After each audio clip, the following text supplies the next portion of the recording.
Our first method of simplifying a rational expression is going to be the same one that we just used when we were doing arithmetic.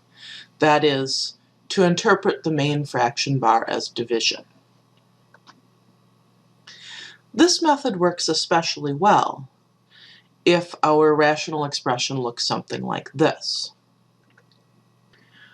Notice that my numerator and denominator each consist of a single rational expression. So if I interpret that main fraction bar as division, I'm just dividing two rational expressions, which I already know how to do. Namely, I take the reciprocal of the second one, and then I multiply. And finally, if I like, I can work out the multiplication in my numerator and denominator. Noticing I have no common factors here. And there's my final simplified expression.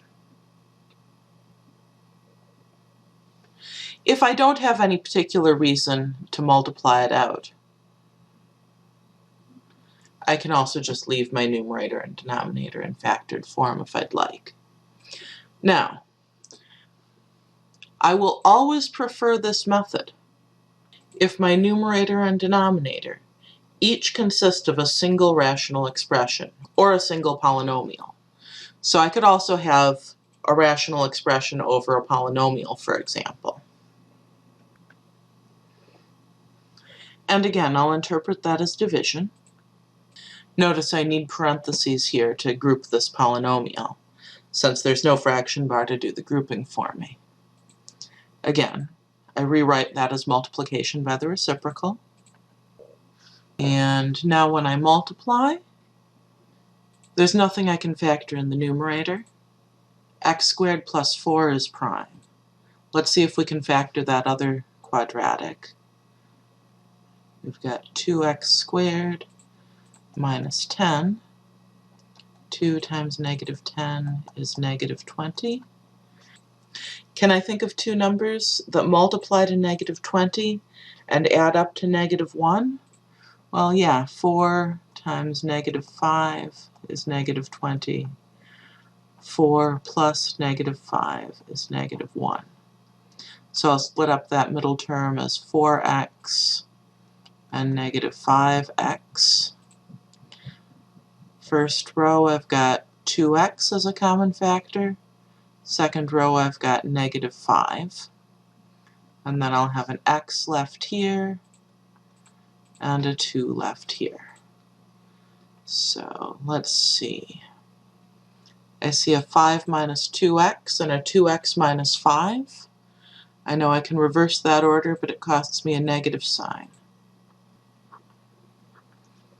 Then those cancel, and I'm left with negative 1 over x squared plus 4 times x plus 2. And I could multiply out that denominator if I felt like it, but I don't have to. Now, this method works really well when our numerator and denominator each consist of a single rational expression. However, this method becomes difficult if there's addition of rational expressions in the numerator or in the denominator. So in this example, where we have addition and subtraction in both the numerator and the denominator, we might want to try a different method. We could use our method here, but we would need to actually do that addition in the denominator, do that addition in the numerator. So we would like a shortcut. And that different method is what we're going to see in the next video.